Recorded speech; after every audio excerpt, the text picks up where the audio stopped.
नमस्कार, आप देख रहे हैं टीवी 9 भारतवर्ष का डिजिटल प्लेटफॉर्म और मैं हूं आपके साथ अनूप आकाश वर्मा।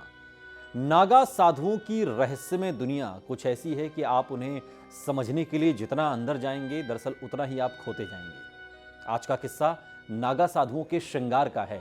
अब यूं तो महिलाएं 16 श्रृंगार करती हैं, लेकिन नागा साधुओं के श्रृंगार होते हैं 17। जब कभी शादीशुदा महिलाओं के बारे में बात होती है तो उनके 16 श्रृंगार का जिक्र जरूर होता है और ऐसा माना जाता है कि 16 श्रृंगार का ताल्लुक सिर्फ महिलाओं की खूबसूरती से ही नहीं होता, बल्कि इसका एक पक्ष भाग्य से भी जुड़ता है।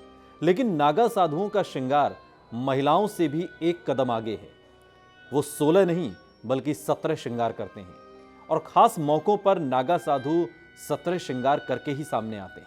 अब यूं तो अक्सर कुंभ के मेले में नागा साधु कुंभ के मेले का आकर्षण होते हैं और इस बार भी हरिद्वार में जो कुंभ का मेला लगा है उसमें सबसे बड़ा आकर्षण नागा साधु हैं। लेकिन इस बार भी सबकी नजर उन नागा साधुओं पर रहेगी जो 17 श्रृंगार करके मेले में आ रहे हैं। नागा बाबाओं के 17 श्रृंगार में लंगोट, भभूत, शरीर पर विभूति का लेप, चंदन, पैरों में लोहे या चांदी का कड़ा, अंगूठी, पंचकेश, कमर पर माला, माथे पर रोली का लेप, कुंडल, हाथों में चिमटा, डमरू, कमंडल, अलग अलग तरह से गुथी हुई जटाएं, तिलक, काजल, हाथों में कड़ा और बाहों पर रुद्राक्ष की मालाएं लिपटी होती हैं। ये पूरे 17 श्रृंगार हैं जो हर नागा साधु दीक्षा लेने के बाद धारण करता है। शाही स्नान से पहले ये पूरी तरह से सज धज कर ही स्नान करते हैं, वरना इनका स्नान अधूरा माना जाता है। नागा साधुओं के 17 श्रृंगार में सबसे महत्वपूर्ण होता है भभूत। भभूत जिसे वो निर्वस्त्र होकर पूरे शरीर पर मलते हैं।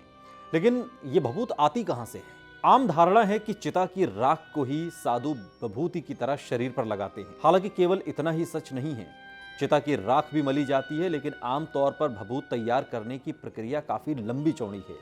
इसमें सबसे पहले हवन कुंड में पीपल, पाखड़, रसाला, बेलपत्र, केला और गाय के गोबर को भस्म करते हैं। इस भस्म की हुई सामग्री की राख को कपड़े से छानकर कच्चे दूध में इसका लड्डू बनाया जाता है।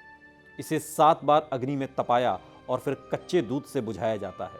इस तरह से तैयार हुई भभूत को ही नागा साधु वस्त्रों की तरह धारण करते हैं।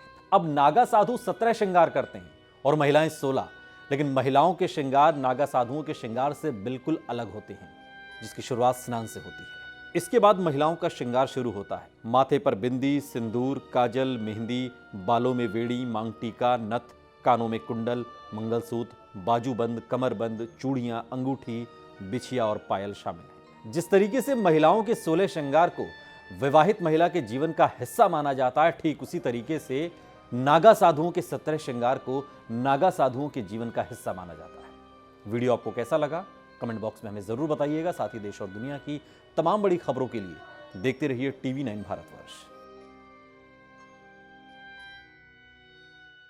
परवाह देश की, सोमवार से शुक्रवार रात 10 बजे टीवी 9 भारतवर्ष पर।